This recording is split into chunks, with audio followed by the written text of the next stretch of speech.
All right, guys. Sorry for starting a little late, but I would like to continue the Ibn Battuta thing, but unfortunately, decided to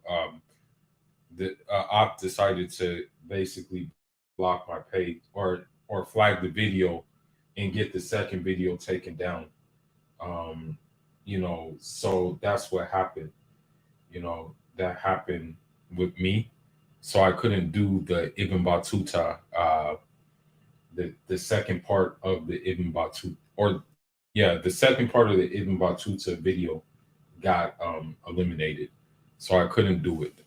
So what I'm left with is basically the third part of the Ibn Battuta, which I can't show anything of that video, but what I can do is I can show which one call it I can show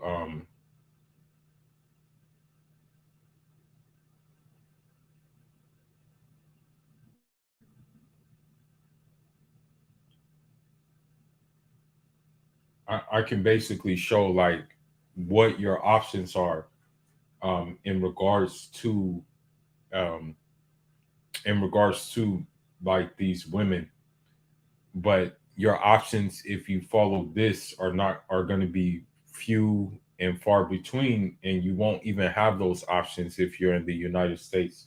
What I'm about to read uh in regards to a real man in Islam, and I'm going to go ahead and pull this up right now.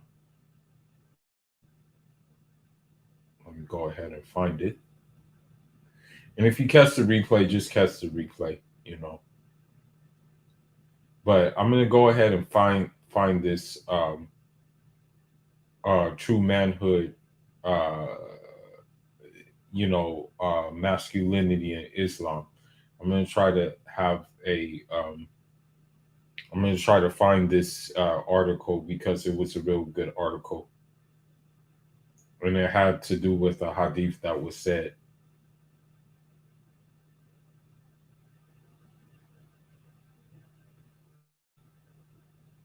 Hold on, let me just see. Yeah, it was in a hadith, and then we'll go off of that. Hold on. Let me try to find the article. Okay, here we go. Here we go. Here we go. There we go. There we go. Okay.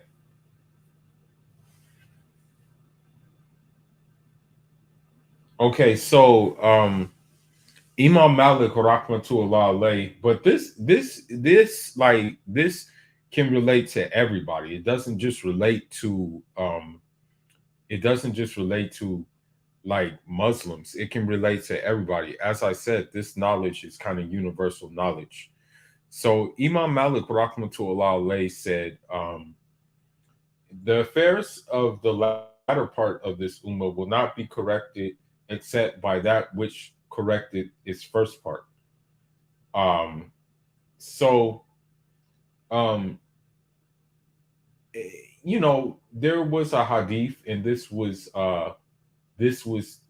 taken from Al Bukhari, and we know Bukhari to be very very much very very reliable source. But this hadith said, real men are as rare as reliable, strong camel that can endure the burdens of long trips. You can hardly find one in 100. Now, um, Umar's wish, and we're talking about the caliphate of Umar, rahmatullah alayh.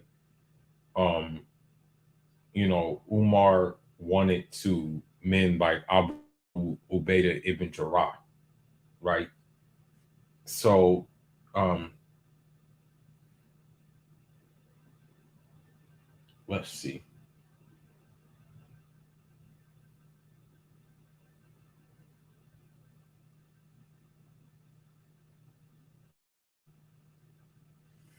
All right, let's start with this part. It says, although nations and missions need resources in order to be successful, they also need planners and those who have determined hearts in order to fully utilize these resources. In fact, the greatest of all needs is that for real men. Real men are very rare to find. They are rare as precious minerals and jewels. To illustrate this, the Prophet Sallallahu Alaihi Wasallam said, real men are as rare as reliable, strong camel that can endure the burden of long trips. You can hardly find one in 100. Qualified righteous men are the backbone of the missions, the spirit for progress, and the local point of reformation. There can be countless factories of weapons and ammunition, but if there are no men to use those weapons being produced, there will be no ability to fight. Finest, finest educational curricula can exist, but it takes real men to implement and teach them. One can create many committees to carry out a project, yet though these will accomplish nothing if there are no devoted men on these committees. History speaks for itself. Power is not measured by the amount of weapons possessed as much as it is by the number of strong hearted soldiers. Reformation and successful cultivation can only be achieved by men who experience and live it, and not merely by reading books on the subject. It is only men with zeal and devotion that can accomplish projects, regardless of the number of committees that they may be members of. Indeed, Umar was wise to wish for a high caliber of men instead of silver, gold, and jewels. It goes on to say that sometimes one fragrant man can equal 1,000 others. Indeed, one man can outweigh a nation, as the saying goes. A devoted man can revive a whole nation. I don't know if it's going to happen in the West.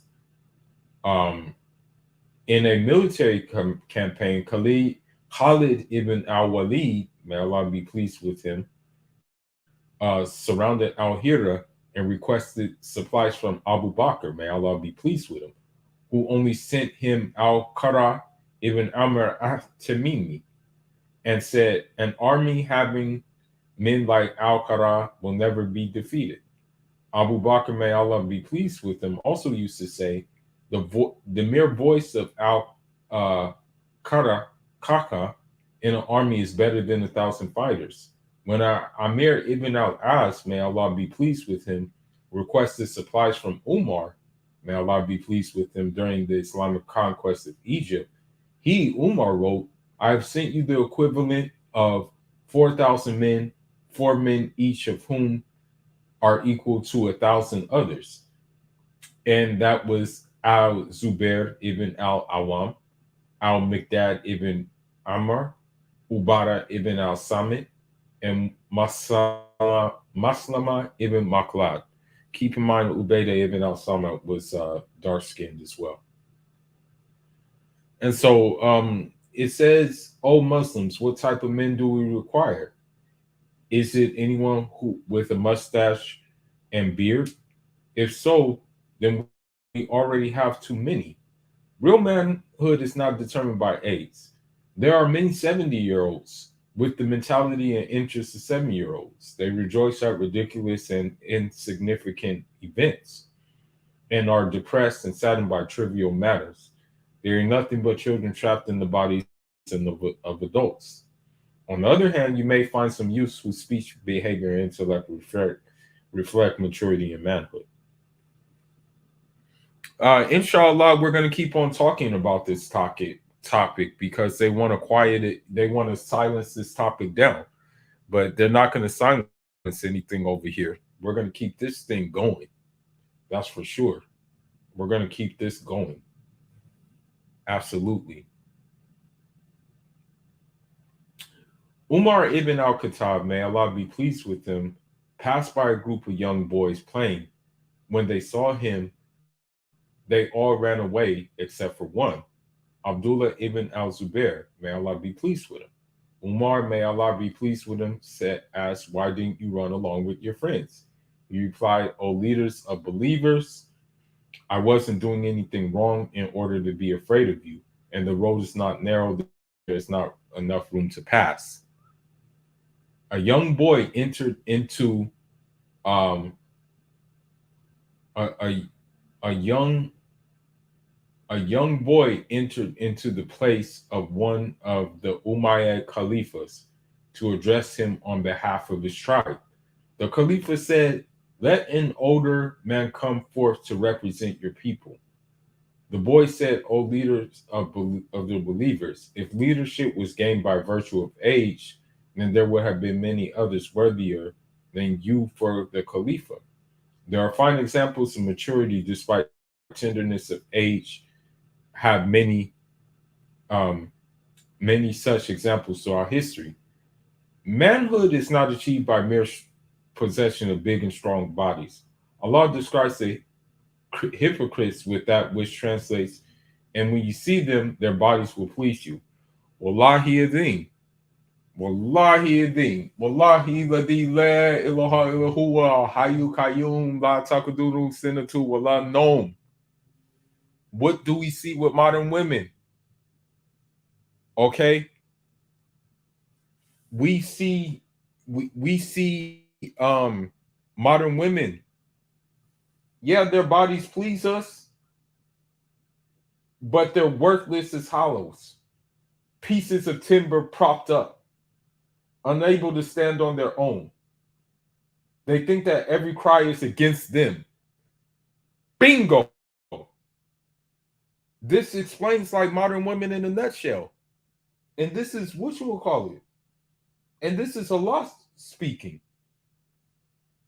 The books I recommend are, there's a book about like Ibn Abdul Aziz and like Rahmatullah Lay. They give practical information about like they give you like practical information about his day to day and how his day to day like operated.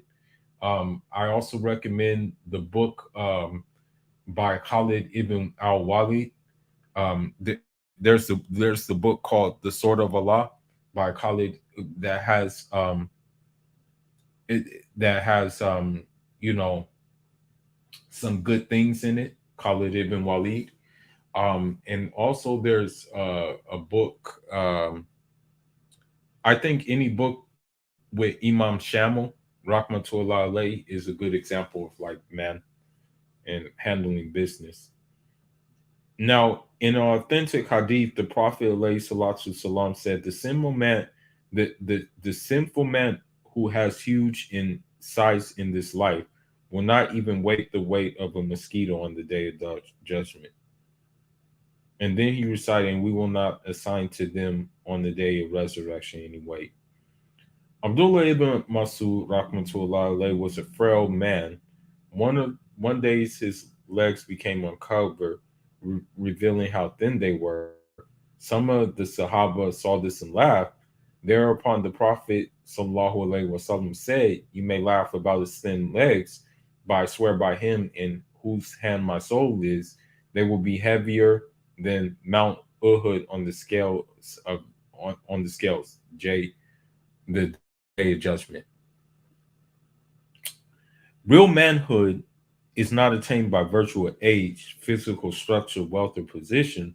Rather, it's determined by having a firm will and a strong personality, which these modern women don't want us to have. That's why we're called toxic masculinity. That's why we're called freaking misogynistic for having an opinion and having a strong opinion that makes sense at that.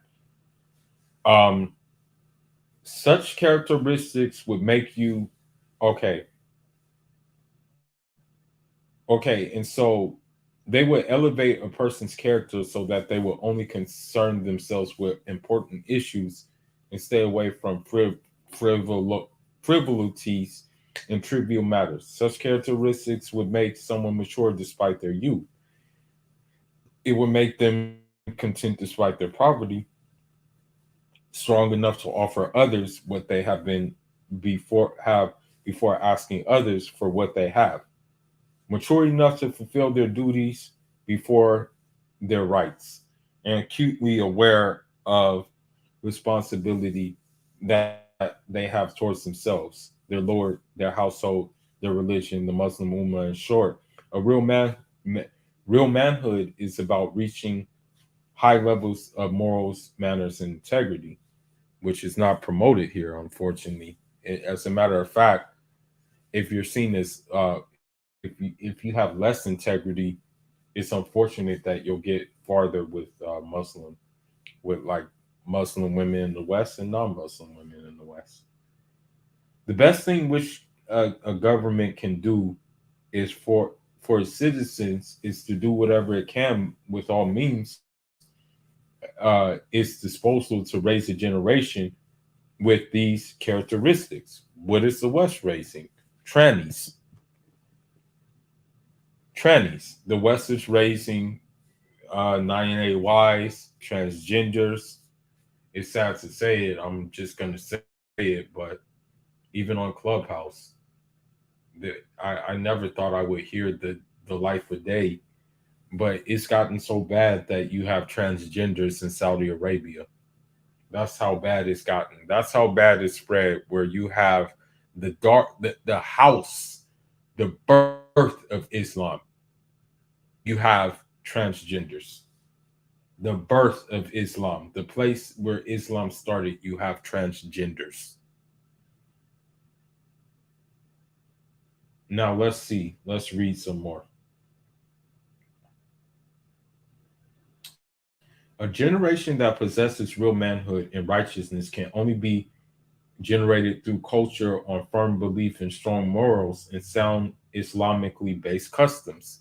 One of this one of the one of the soundest Islamic based customs is polygamy.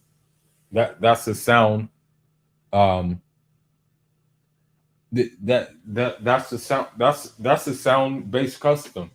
It's polygamy in Islam. Another sound based custom is having a physically strong body in Islam. Um, Another custom is, actually holding yourself to account and having a good character, which is not promoted here. Like I truly believe that even Muslim women in the West don't like to be treated the way that a Muslim man would treat a woman. I'm of the firm belief of that. A generation that possesses real manhood and righteousness can only be generated through culture on firm beliefs, strong morals, sound Islamic based custom. A generation that grows up surrounded with destructive doubts, immorality, disbelief, obscenity will never discover real manhood, and that's why these dumb feminist super soldiers try to tell us what a real man is. Um, now,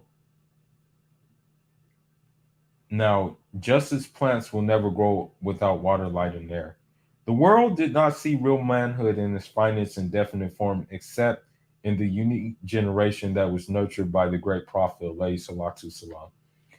That generation experienced great fear. They were not materialistic. They were not deceived or seduced by temptation. And modern women are completely opposite of that. And unfortunately, for to a lesser extent, modern men are um, opposite of that, and that is only result because of the demands of modern women. They were not scared by warnings or threats from others, nor were they proud and arrogant after victories. They would never give up after suffering setbacks. Today, colonization has polluted the environment with infidelity, obscenity. You may see many males, but you can hardly find any real men. May Allah make us real men. It is painful and shocking to hear someone who studied the teachings of Islam saying with sorrow, "What a great religion Islam is. If only it had real men to convey it. The religion that lacks real men has more than 1 billion followers, but they are, as the Prophet Sallallahu Alaihi Wasallam said, as useless and powerless as the foam on the surface of a flood. O Muslims, what benefit is it to have Muslim men who are only concerned about themselves, controlled by their whims and their desires, and only do that which fulfills their own self interest? They are neither sure of themselves nor do they rely on their Lord. Greed unites them and fear shatters them. I swear by Allah, it would be much more beneficial and useful for Islam if Muslims could produce just one man out of every thousand who fulfills the quality of real men instead of producing millions of useless characters that we are surrounded by.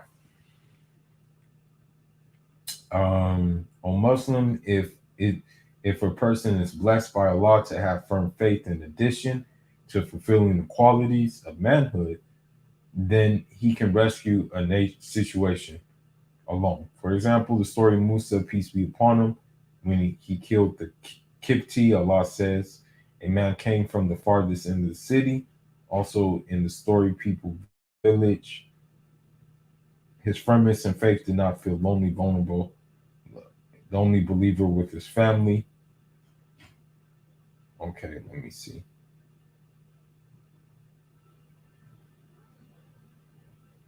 Okay, too many people are falling into the error of making luxury and extravagance part of their children's upbringing until it affects their personalities. To know the solution of this problem would and avoid it in future generations, we must answer to the following question: how do we build qualities of manhood in our children? The question represents one major problem: parenting in this age. Single mothers. The following are some of the many Islamic uh, points that will help solve the problem and develop manhood. Calling the child Abu so and so or so and so is something that increases their sense of responsibility. It makes them feel older than their actual age. This will make them feel equal to older people. The Prophet Sallallahu Alaihi Wasallam used to give nicknames to children as Anas ibn Malik, may Allah be pleased with him. The Prophet Sallallahu Alaihi Wasallam had the finest manners. Um, and I had a brother who was called Abu Umair, who was just weaned. Whenever he was around the Prophet, he would say, "Oh, oh Abu Umair, what did Nugair do?" Nugair was a small bird that he used to play with. Khalid, the daughter of Khalid, may Allah be pleased with her, said, the Prophet Salatu Salam received some clothes as a gift, which included a black silk garment. So he said, who do you think I should give this to? He paused a little, then said, bring Khalid. So the people carried her. This reflects how young she was and brought her to the Prophet Salatu Salam, who put the garment on her and said, wear it out. The garment had a green or yellow mark on it, and the Prophet Sallallahu Alaihi Wasallam said, oh Khalid, this is Sana. Sana is the word for nice in an African language. So you see that you see that the Prophet Salatu Salam was also multicultural, contrary to belief with a lot of these people, especially a lot of these women, these quote unquote woke women with their crystal and sages who talk about peace, peace, family, and all this other crap. Okay, let's see.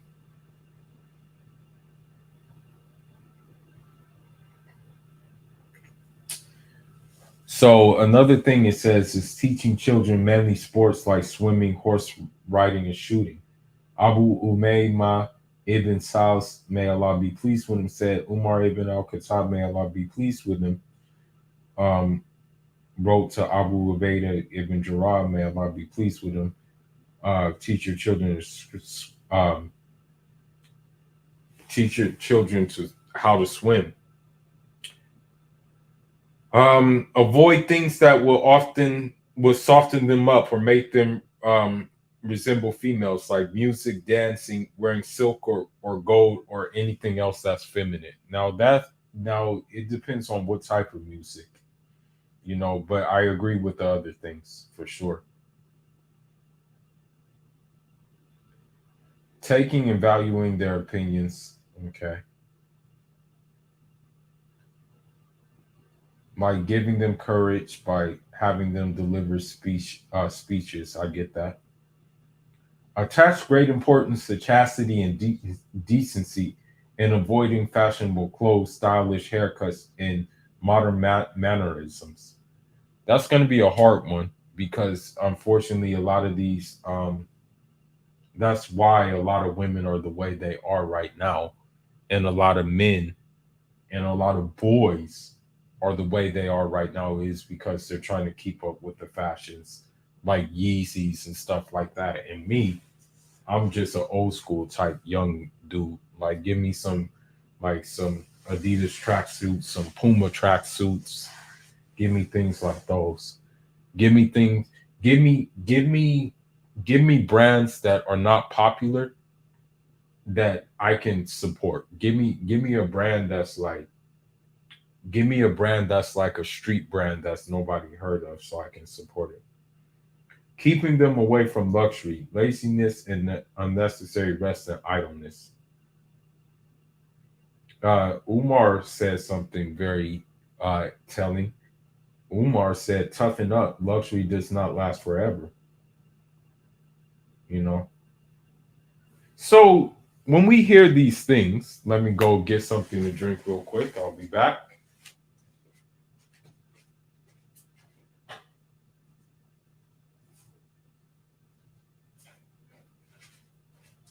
So when we hear these things, we see the opposite happening in society today. Everything is opposite of what should be done. It's unfortunate, but it is what it is. This is the world we're living in. It's the complete opposite in Western society. And I'm going to show you how much of opposite it is with, you know, it's unfortunate because the thing is, there are men who want to be men. There are men who want to do the things like that are described in the article that we read. There's men who want to do that, but the problem is we're not being allowed to do that because of what like women have done, you know, what women have decided to do. What women have, took it up, they took it upon themselves to do it and they completed their mission. And unfortunately we suffer for it. It's sad, but we suffer, you know. But let's get into it. So someone sent me this clip, and it just goes to show you how much the roles have been reversed in the United States, in the West. When I saw this clip, I was absolutely shocked, and so I'm gonna get into it. Let me go ahead and share the screen.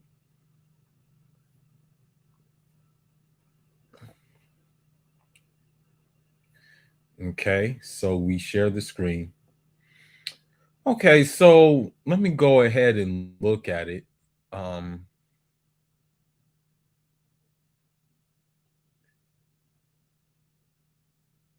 okay, let me see. Yeah, I'll have to open another window, or I'll just use this window. Hold on. Now this is a Somali woman, and she has her um she okay. So this is a Somali woman, as you can see, masculine energy, um, masculine energy, no hijab on, um, you know, um, The husband honestly is not in control. We see that, and I'm sorry to say it. There's nothing he can do really to get in control. Now, granted, the husband is a white dude, so unfortunately, and this is happening on Clubhouse too. There's a divestment movement with Somalis on Clubhouse. They're really pushing the divestment hard. They're pushing the divestment card pretty hard, actually. Unfortunately, but let's just go ahead and listen and see the masculine the masculine mannerisms of this woman. Let's go ahead and look. You're gonna get a fucking fight. You're gonna get actual fucking fight. You wanna play with me? You wanna play with me? You wanna play with me? No, you purposely tried to hurt me. Oh shit. You definitely tried to hurt me. So there goes the simp that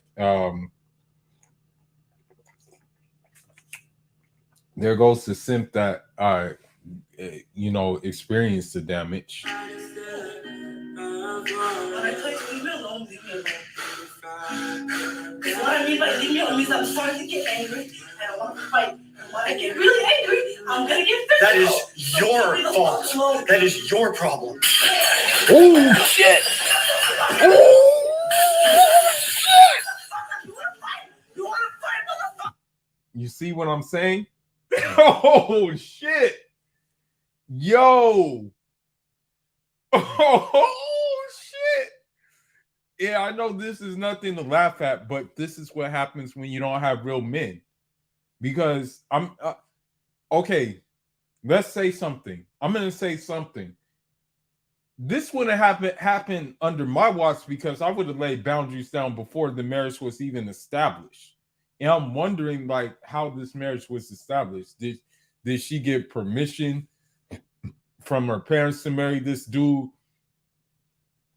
Was this dude a non-Muslim who just said, okay, I'll convert to marry her? Or what exactly happened? I really want to know. Because if it was me, I would have set down those boundaries way before even having this marriage. You want to fight?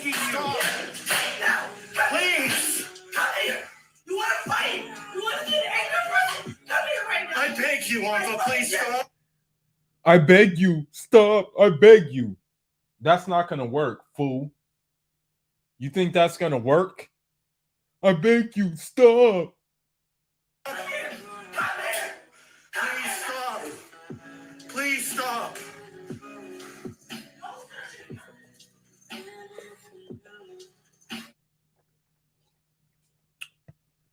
So there you have it. You have a masculine ass. You have this masculine ass woman. And they think that shit is attractive. That's the thing. Like, they really think being masculine is attractive. That shit is not attractive, bro. That shit is not attractive at all. Okay? Nobody, at least I don't want no masculine ass woman. I don't want that shit. Okay? Let me see.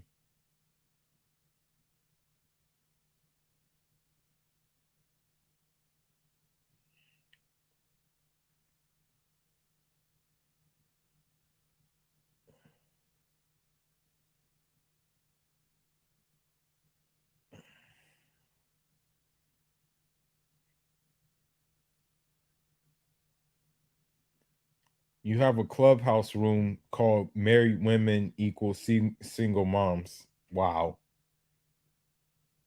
It just becomes worse and worse each day. I swear to Allah. But let me see. There's another one, another masculine ass Somali woman, and they think this shit is attractive. That shit is not attractive at all. But let me go ahead and pull it up. Okay, let's see. Shout outs to the Taliban, by the way. They pretty much alchemize. They pretty much just alchemized the United States. What the United States had to offer, they pretty much just alchemized it. But here you go, bitter Muslim woman who you wouldn't be able to be a real man around because of the simple fact of what she's asking. Let's listen. No, I'm not going to settle because I'm approaching my 40s and I've been married before and have a kid. So what makes you think that you're what makes you feel entitled to having something more than what your sexual value is? You probably can't produce kids anymore, so what makes you think that like you're you know you deserve someone who's in their prime? I want what I want and I want it when I want it. And if you don't got it, then stay out of my way. Okay, now because you got problems and you got insecurities, don't mean you need to bring them over here. No, we don't have problems and we don't have insecurities. The thing we have is just amazement that you still haven't changed after your marriage, after your first marriage. That you probably have become way more combative than you were in your marriage. Now that you've had it afterward, and now you feel entitled for more things. Okay, usually these days women are strong and independent, got their stuff together, and then they got these men out here that don't got nothing going for them, thinking that these women, said women, need to settle for them because they're approaching a certain age. No, sir. For most of us out here that are independent and can take care of our damn self, just want a man because we want a partner, we want a friend, we want somebody to grow with. You can stop lying. You're looking for help. You can stop lying, because if that was the case, if it was the case that you wanted just a man for to if you wanted just a man like for help, just to grow with and this, that, and the other, or if you wanted a partner just to grow with and things like that, then all you would have to do is just buy a damn dog. It's that simple. You get a dog or a cat. You're looking for help, woman. Somebody to travel with, with somebody to enjoy life with. We ain't trying to find somebody to babysit because our kids are grown and we're just getting bored. We're not looking for some projects that we need to complete and fix. We're not looking to waste our time. So don't get it twisted. If you don't got your stuff together, don't be thinking, ooh, look at all these older women out there. I bet they'll take whatever. No, we won't. Okay? If you think you deserve some 20-something-year-old hotsy-totsy. We do. We do. If we have our stuff together, hey, that's part of that's a healthy Islamic custom of manhood, is getting a young woman. That's a healthy Islamic custom, is having a young woman. So if that's the case, like you're definitely right. We want a hotsy totsy. And there's nothing wrong with wanting a hotsy totsy either. And you're not about to like guilt trip us about wanting a hotsy totsy, because that hotsy totsy probably has less emotional damage than you. That's out there. Go shoot your shot. Let me know how far you get. Okay? But don't come over here wasting my time. Okay? Yeah, you won't have to worry about that. Don't worry. You won't have to worry about that. I don't know. Maybe someone is checking for you, but you won't have to worry about that. You definitely won't have to worry about that, about someone shooting their shot and all of that. You don't have to worry about that. Don't worry. You won't have to worry at all.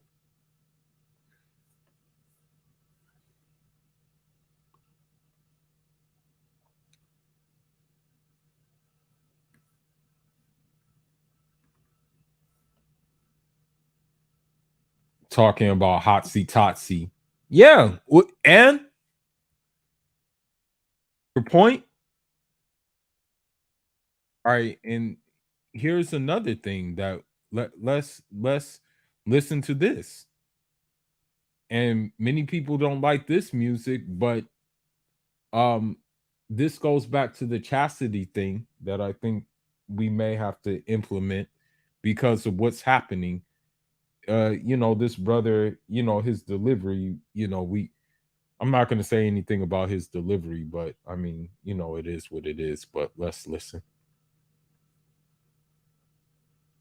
As someone that works in the lab that has to run these tests on a regular, these are factual.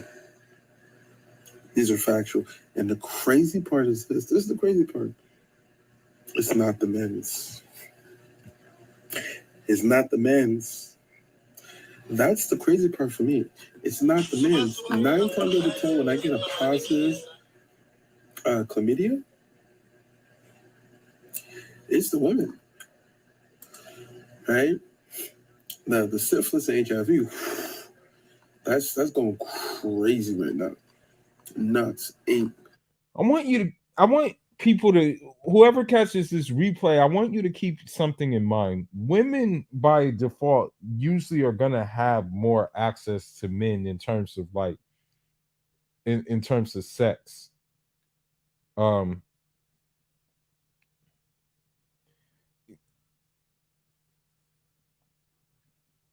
Like more women like in terms of like they're gonna have more access to sex, so with that being said, don't let it fool you. Don't let it fool you, but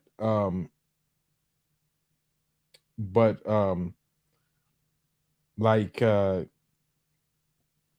they have needs more than us. Like, I'm gonna be honest, they have needs more than us, like I'm gonna be honest, like as a matter of fact, they get going very, very much, like they have needs that need to be met too. So this is why you have what you have right now. That's why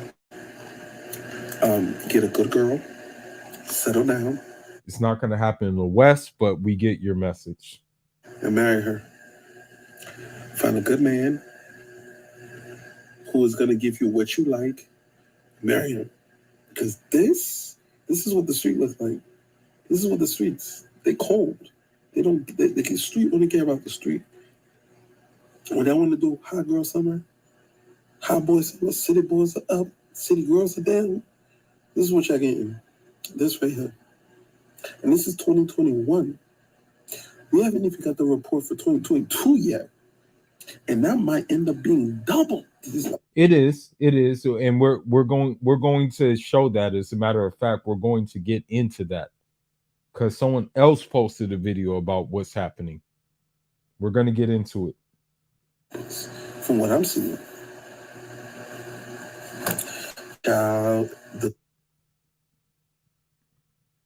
and so that's where the chastity part comes in. At we may have to I recommend for many guys to implement that right now, because a lot of the times these women aren't going to even tell you that they have something. I'm gonna be honest with you. Like a lot of times they're not going to want to tell you that they have something. So here's something else that's happening. This was brought to my attention as of late. A lot of these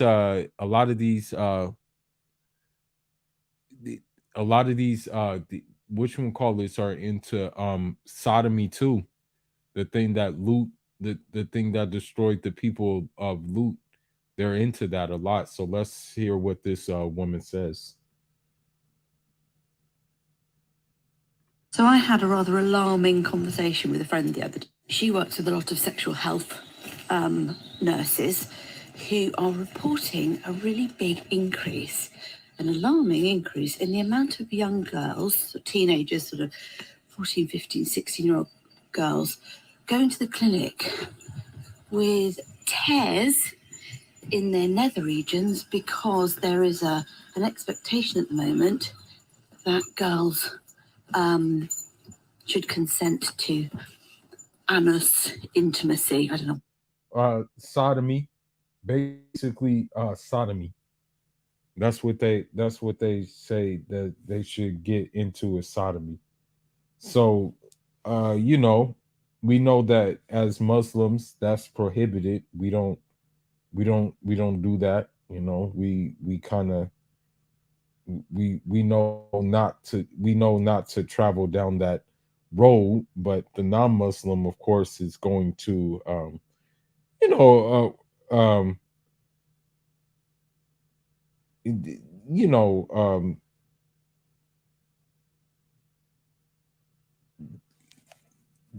they're gonna push that, of course, and the women are gonna push that. The women are gonna push that, of course.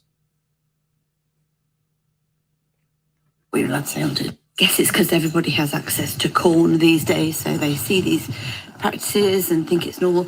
Well, yeah, you know, I'm not gonna I'm gonna I don't want to be devil's advocate, but when you have what you would call it when you do have Pornhub and all these things like that, then you you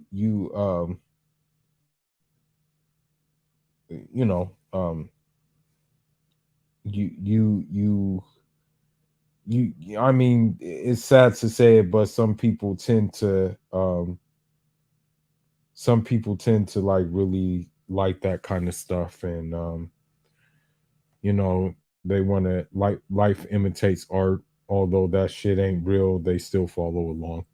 Weirdly, my doctor friend said it's not as damaging for males because there's just a bit more room up there. They don't have a birth canal. Again, I don't know what you're allowed to say on TikTok. And their passage for urine is external. The trouble is, these injuries can last for months. You basically have an open wound up your bum. It can easily get infected. So We already knew it was getting affected. We knew that, you know. We know that. these injuries can be really, really nasty. If it's not done gently, it can be really painful anyway. I'd be interested to see what you think. Do you believe that anything goes these days, sexual freedom? Or should we have these sort of conversations with their kids? I think I need to not only talk to my girls, maybe not yet, but I will. But I will need to talk to my son.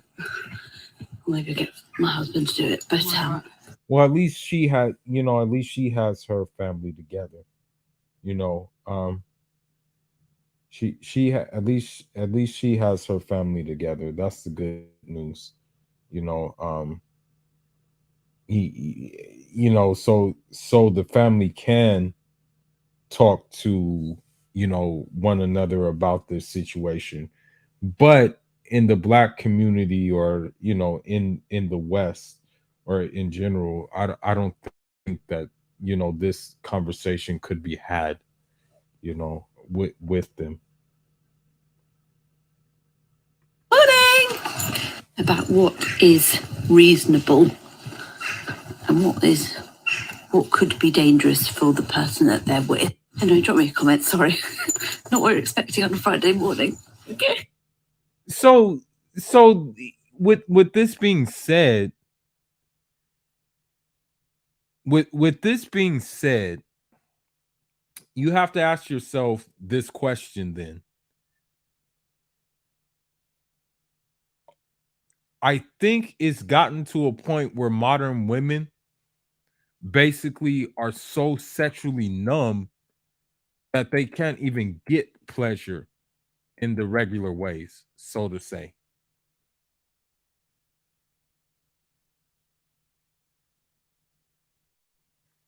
Okay, let's go ahead and see some more.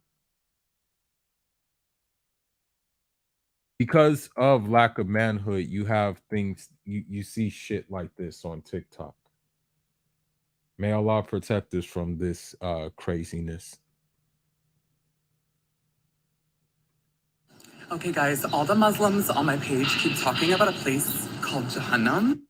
So mind you, this is I don't even know what this is. I'm not gonna even start to say it, but You know, like, I mean, what can I say? I can't even answer.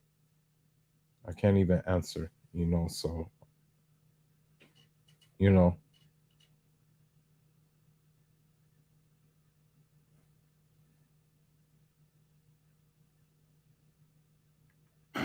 And I kind of want to check it out. Does anybody know like how to get there or like what to do? Because I heard like the cute boys are there. Let it go now. Thanks. And the sad thing is, it's not a girl, you know. The sad thing is like, it's not a girl who is doing this.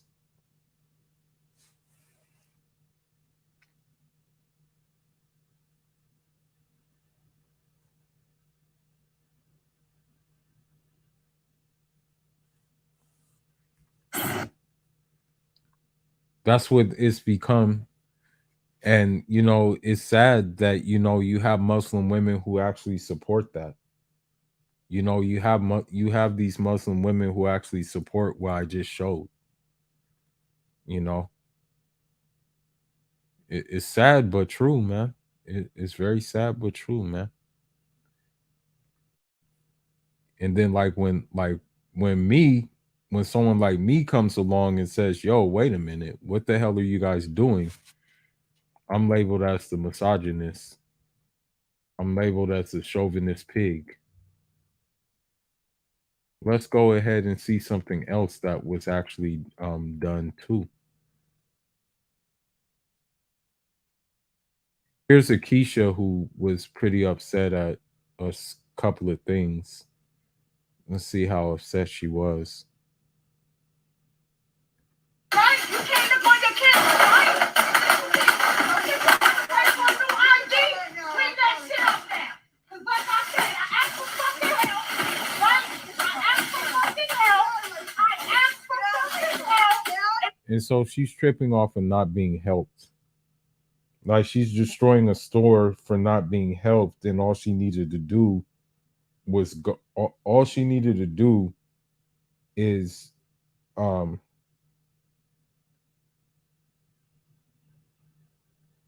all she really needed to do was whatchamacallit, is just leave the store and go to another store. That's all she really needed to do, was like just go to another store. She didn't have to do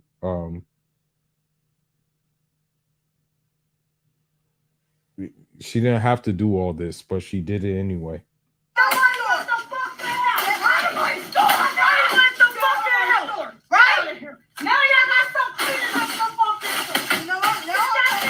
And so, like, again, you know, the pro blacks point would be like, oh, you know, handle our sisters, the um you know, some of the, you know, the pro blacks and stuff like that, they'll be like, oh, you know, they didn't help our queen, you know, that they didn't help, you know, they didn't help her, so she just acted the way a goddess would act. And they will actually like co-sign this unruly behavior. You know, this is the point of the pan-Africanist pro-black people. Since y'all can't find it.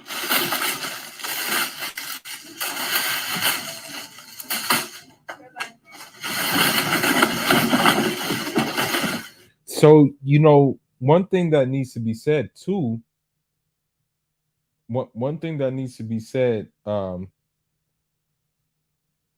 thing that needs to be said about this is that for all the effort, for all the effort that this Keisha put in doing that, she could have easily just like asked someone to help her find the item, or just try to find the item on her own, and that would require less energy than doing what she did. Fuck out of here. But this is what you get with Keisha, you know. And there's many more examples that I will show. And they actually fault you for not wanting to settle. And they'll say things like, oh, you can't handle a strong woman. No, it's not about handling a strong woman. It's about, do you really want to handle a strong woman? Do you really want to have to like necessarily have to handle her when you already have to handle the grind of the daily life? But let's listen to another one.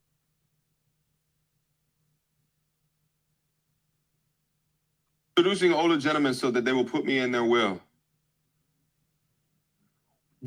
Just to let you know too, don't let it fool you. A lot of these Keishas,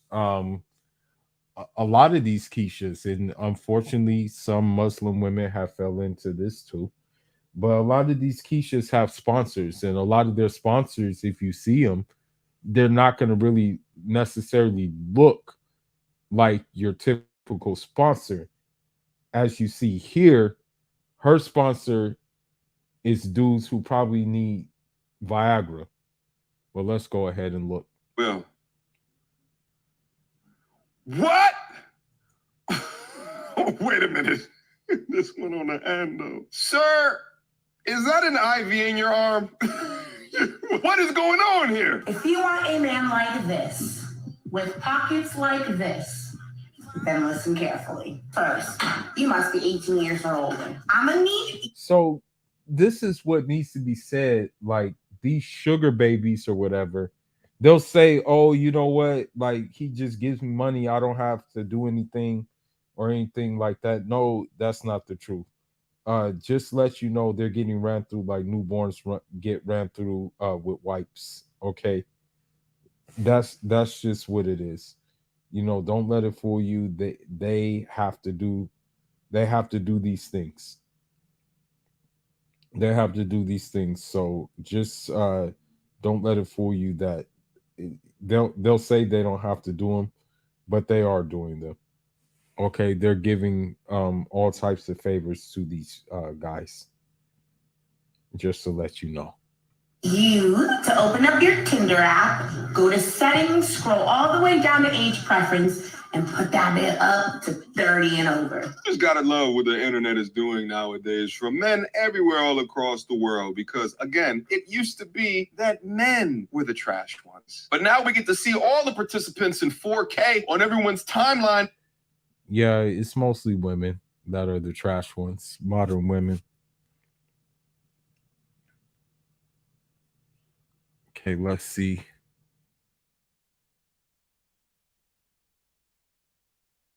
See something. See. Okay, so typical masculine ass Somali woman again. This time she says, today was an amazing day. I have insulted so many men. Follow me on IG Hafsabu. Send me a hate message there. I don't mind. Talk to you soon, love. And then you have this, which means she's going to be single for a long time.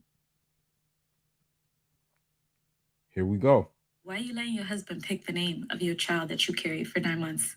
Okay, so in other words, the husband doesn't have any say in the kid that basically he produced. He doesn't have any say in the name of the kid he produced. That's what this bonnet brigade woman is saying.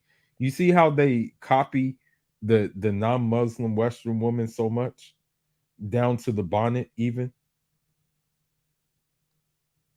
Why, babes? We already know men love picking names that used to be their old girlfriends, you know. And now the deep voice too. She has a deep voice as well.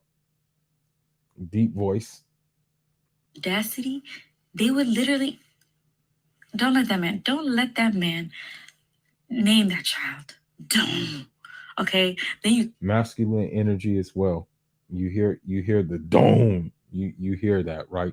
Stuck with that child. You know what I'm saying? You're just stuck. How do you live? How do you live on, bro? It's so sad. Yeah, so that's why I haven't married a Muslim woman in the West because it's sad to say it. There's more of that there there's more of that where there's more of that. There's a lot more of that. Don't let it fool you. It's sad to say it, but it there's a lot more, man. Hold on, let me see. Let me see. Is it okay? No, that's not it. That's not it. Okay, that's not it.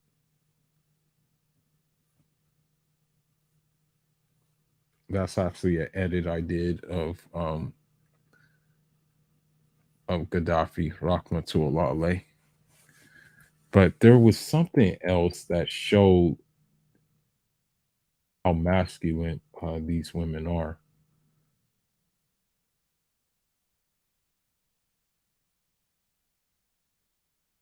Gotta find it though.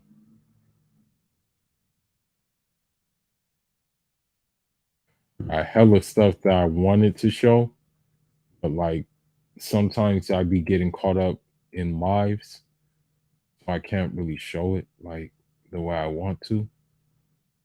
So let me just like maybe scroll down.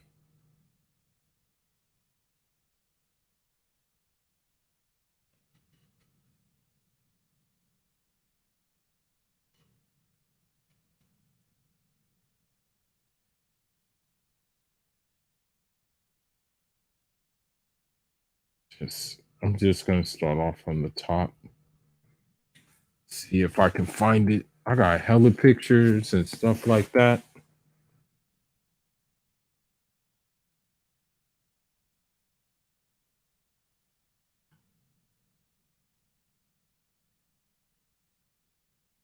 Okay.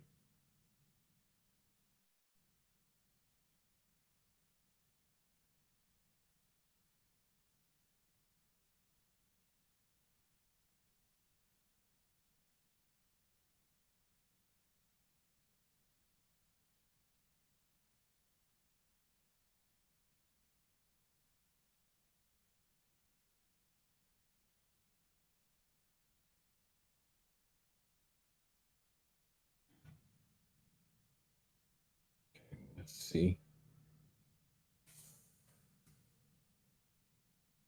Try to find it.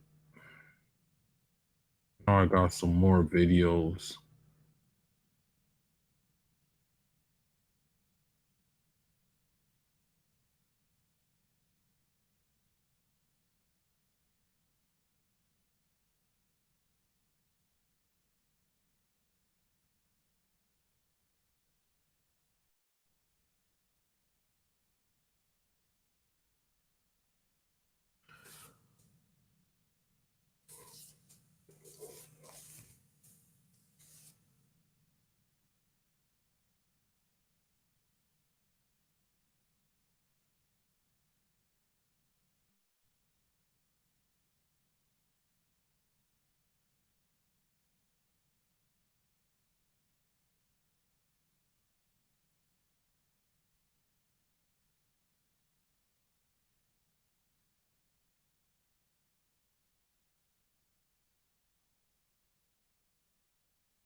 Okay, here we go.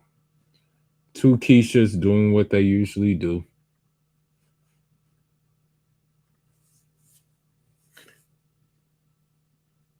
So yeah, the pH is really off. And so that's the thing. Like, this is what they want you to choose from. Like that's the problem. They want you to choose from this, and it's like if you've done what you've had to do in your life, you're under no obligation to choose from that. Like, why would you choose from that? And unfortunately, like, they try to normalize things like that. They try to normalize women with crappy pH balances.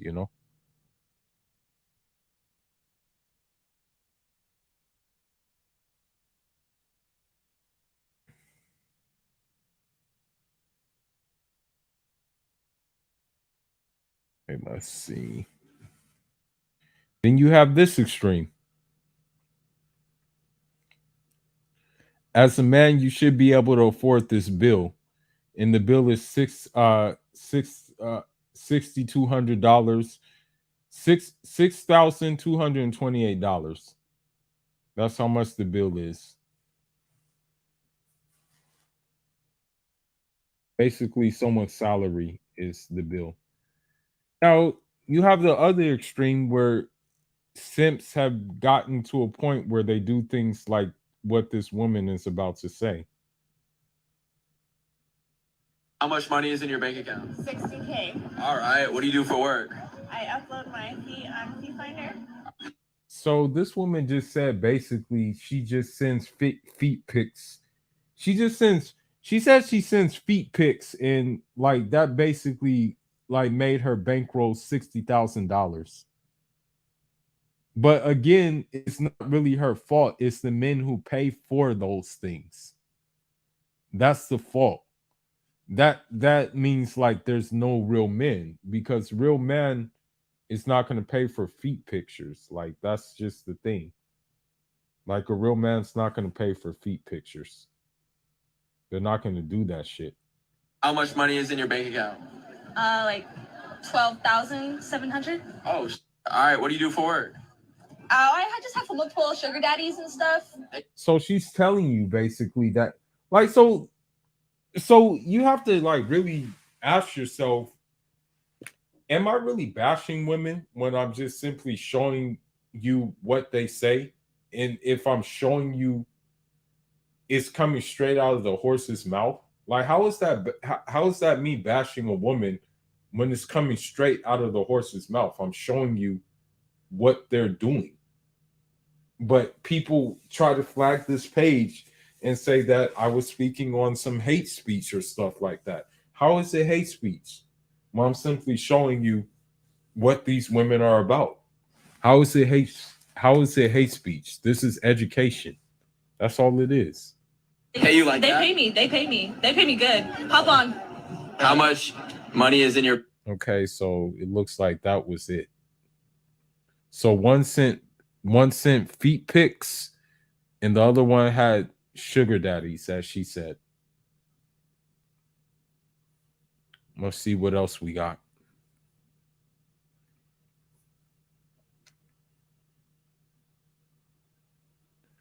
Okay, just understand a lot of women are involved in black magic, so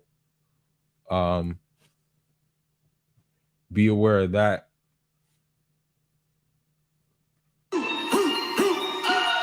Coochie down to the socks like I'm Biggie Papa. Baby, keep that girl head in my Tommy box. So I want someone to, and this is a big thing in Islam too. This needs to be said. In Islam, magic is real. Sahir. Like Sahir is real. And a lot of modern women are involved in it. A lot of modern women are involved in magic. Because, you know, quiet is kept. That is magic. Like the filters, the makeup and stuff like that, giving you the illusion, the angles of in which they take their selfies at and stuff like that. It gives you the illusion that they look a certain way, but they really don't look that way. You know, and there was this woman who was actually crying. I have since deleted the video, but there was actually a woman crying because she had, I think, like a Tinder profile. And then on her Tinder profile, like she presented herself in a certain way. But then when the guy saw her, she looked completely different. She was overweight. But what she probably did was she probably put a filter on and she took the picture at an angle. You know, don't let it fool you. A lot of these women, that's all they have is like their looks. And they have magic. You know, they use magic to try to like lure you in. You know, that's the thing. These women use magic to lure you in. And then little do you know, you get caught up with things looking like this creature right here. So magic is very real. Keep that in mind.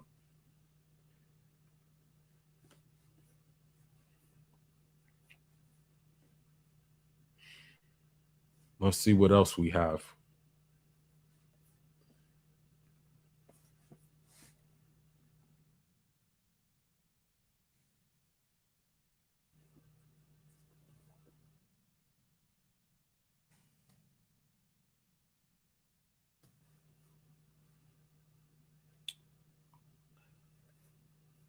I've been on for like about hours, so I think I'm gonna end it right now, but I'm gonna be back. Probably I'll be back like I'm thinking maybe I'll be back next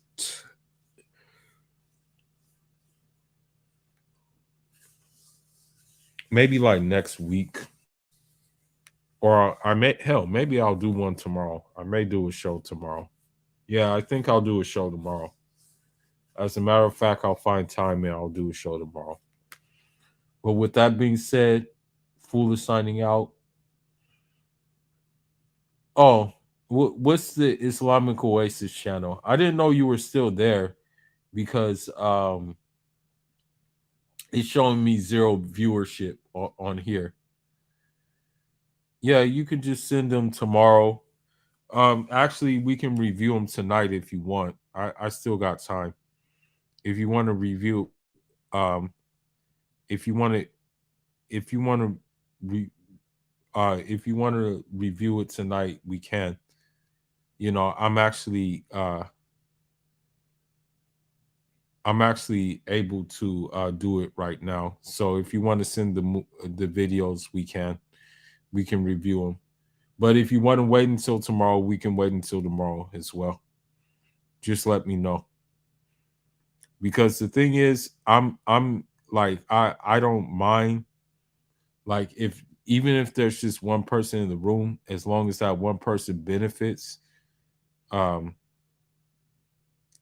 long as that one person benefits, I'm okay. You know, so if you want to go into it today, we can go into it today. It's fine. Yeah, it's no problem.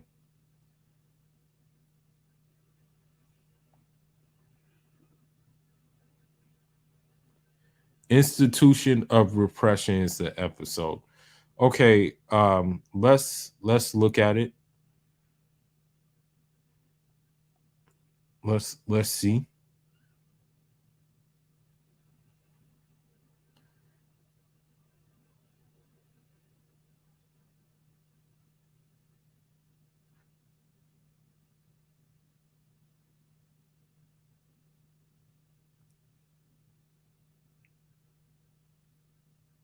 Okay, let's see. Islamic Oasis Institute of Repression. Let's tap into it right now. Sometimes StreamYards be like tripping.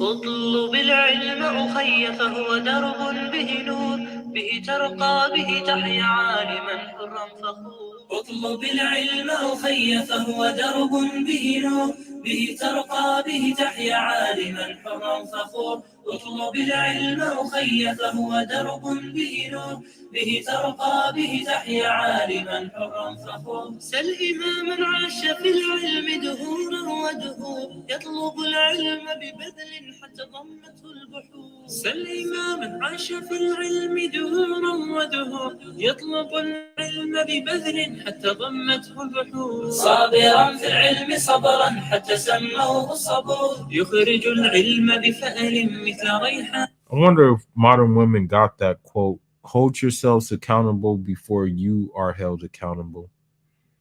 I wonder if they got that memo.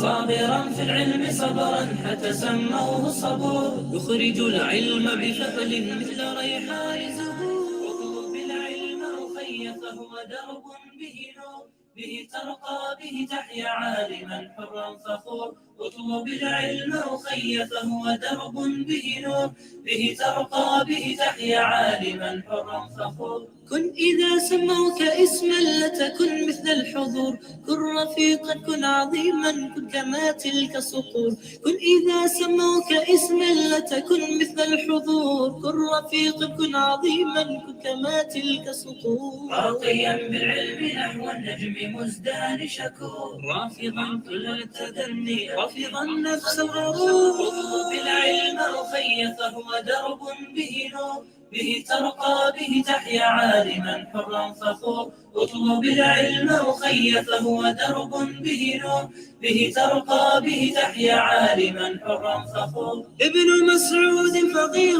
علم أحيا القفور فإذا أعطاك رأيا كان سهما في النحور ابن مسعود فقيه علم أحيا القفور فإذا أعطاك رأيا كان سهما في النحور وعلي ثم بالدين Many institutions who have written books or articles من سمع of repression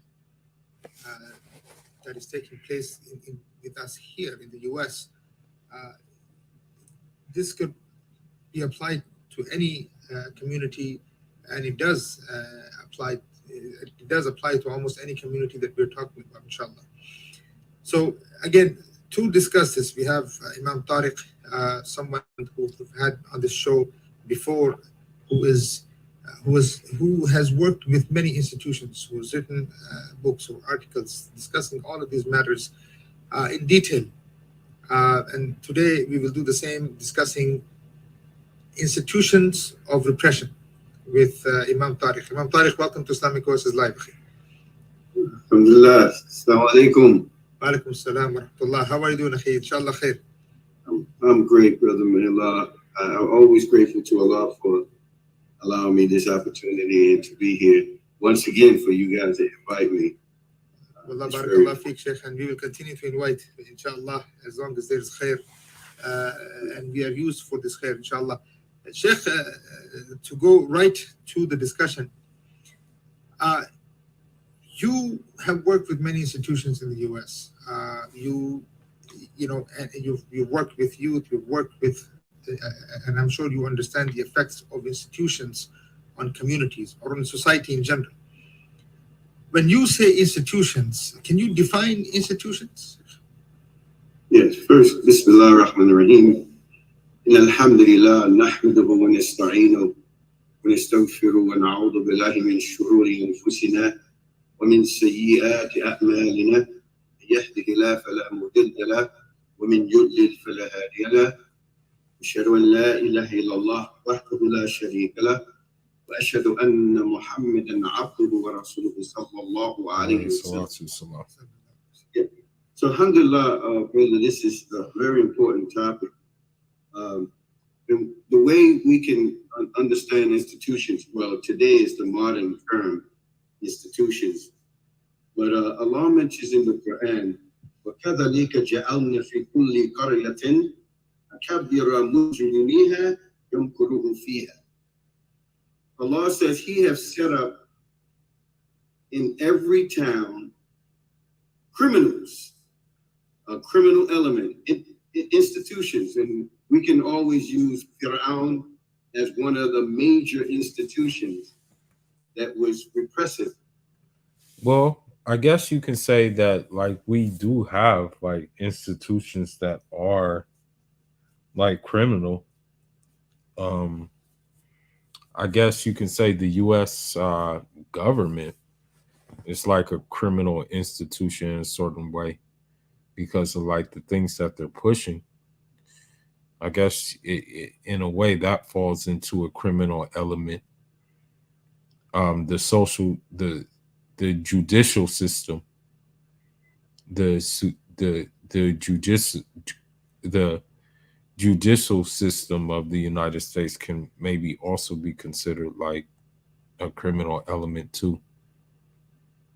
That's what I can say as well. That may be considered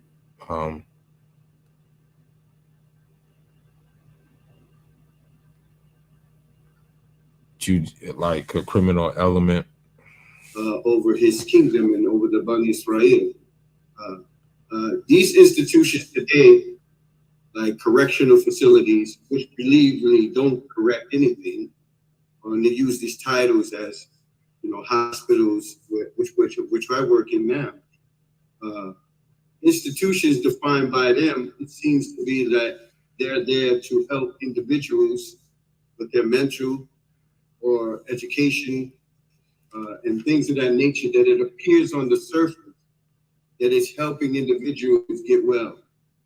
But basically, they changed the word institutions for the oppressive regime, or, you know, slavery. So the criminal enterprise, which is the prisons, right, that they call correctional facility or institutions on that level, actually plantations. So they use institutions instead of plantations, right? So basically, institutions are set up to design to repress, oppress, and control, as you said, Sheikh, the minds of people by different methods. Yeah, that's true. And you see it in college too. I know I went to college, but the thing is about it is I never let it control me. I always did independent research. That's the one thing I always did, was independent research, so it never controlled me. There's a book called The Rape of the Mind, Menticide. Right? And this book talks about how the facilities, the hospitals, medication, even the education system, the institutions of television, and all of these multi-complex systems are actually slave plantations, right? That actually help to repress people's thinking, their behavior, to modify it, and to also control them, what we call hypnotic state. But let me ask you something, Sheikh. I mean, how much do you think the terminology matters? When, you know, I mean, look, you called the prison system plantation. That's a whole different way of looking at things versus correctional centers. Yeah, this is huge. This is an article, or if not a book by itself, right? This is analysis of a whole institution in one term, plantation. Absolutely. And plantation has connotations of slavery, cheap labor, oppression. Any term, and it has it has nothing good. So, I mean, so let me, Sheikh, so when we say institutions of repression,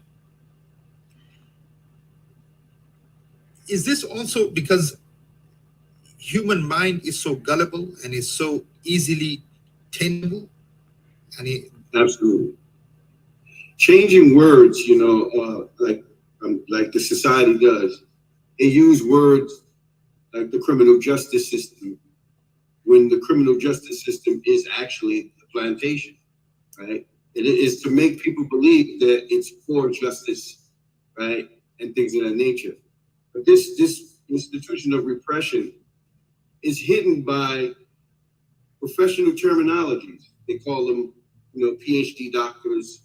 They call them therapists, which is basically the rapist, right? Meaning the one who rapes your mind, thinking that he's giving you some kind of cure. So the repression of these institutions, they hide behind the labels, the titles, right? But they all designed for the same purpose. On another level of slavery, mental slavery, spiritual slavery, economic slavery, it's the same archetype that Fir'aun was doing. And every tyrannical leader that Allah mentions about setting up these institutions. See, Allah called them clearly what they were. Mujrimin, they were criminals, right? Institutions are nothing but criminal elements in disguise of helpful institutions that seem to think that people are getting help. So, Sheikh, but behind these institutions are. So it's unfortunate that many of us, and I just try to use the social media for information to get this information out. But when we look at the hot girl summers, when we look at the things like that, it's crazy, because that's kind of where we are in this situation. Really, we're in this situation where, like, where this has indoctrinated us. It's unfortunate, but it's true. We've been indoctrinated pretty much. So yeah, man.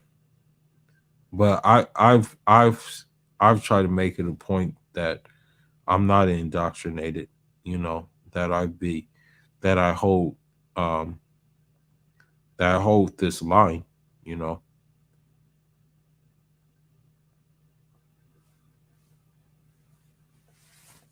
That's the thing.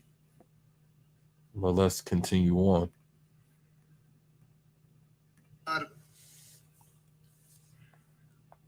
There are elite.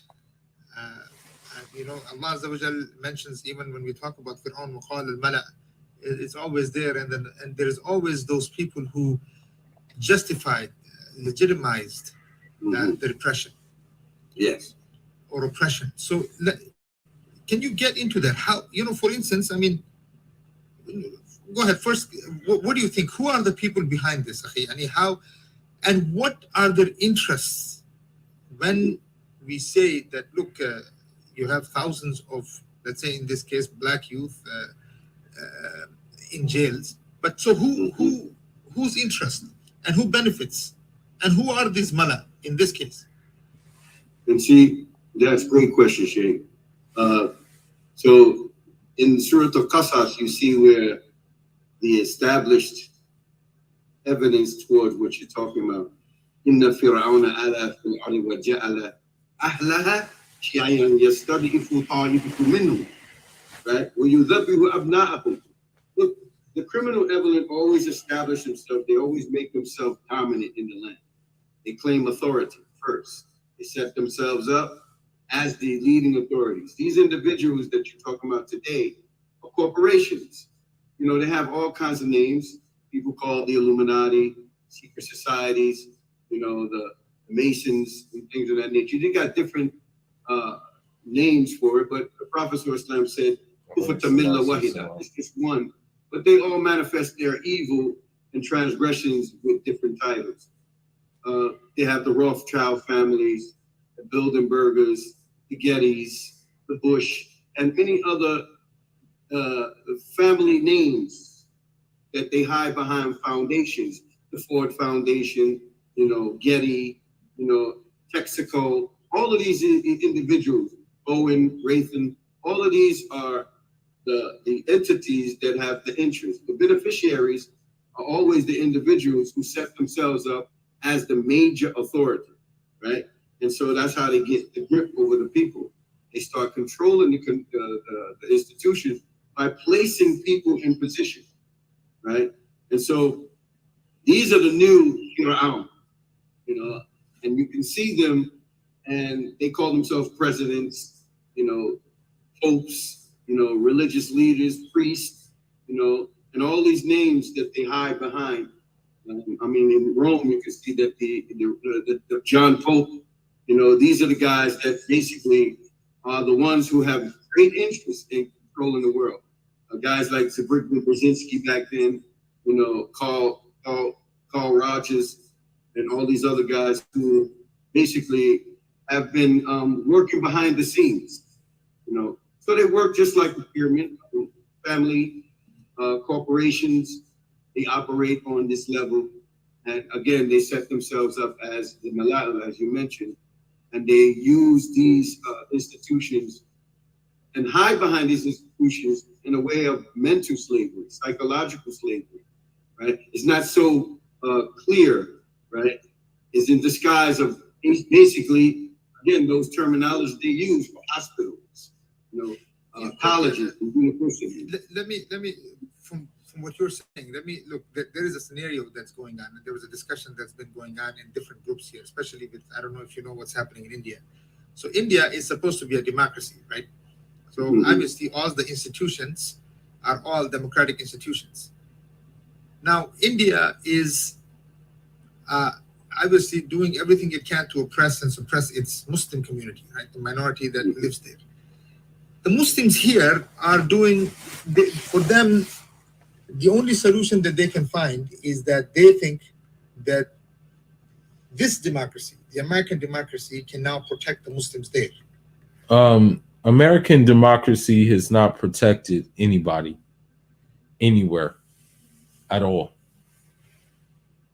in a third world country. Let's be honest. In fact, American democracy has destroyed every third world country that it's touched. So I think that argument is null and void when people talk so big on American democracy.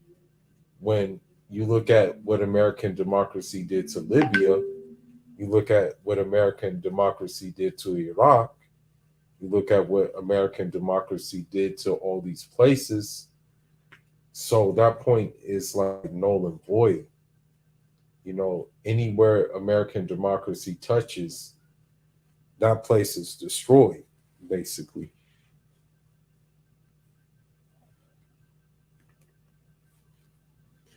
But inshallah, I think we should pick up on this at a later video. I'll smash the like button for this video, and then we can break it down even more. But for people who catch the replay, thank you. And for people who tuned in, Jazakallah khair. May Allah reward y'all. And again, it's SYSMB. Save yourself, Muslim brother. Njad Ahmed.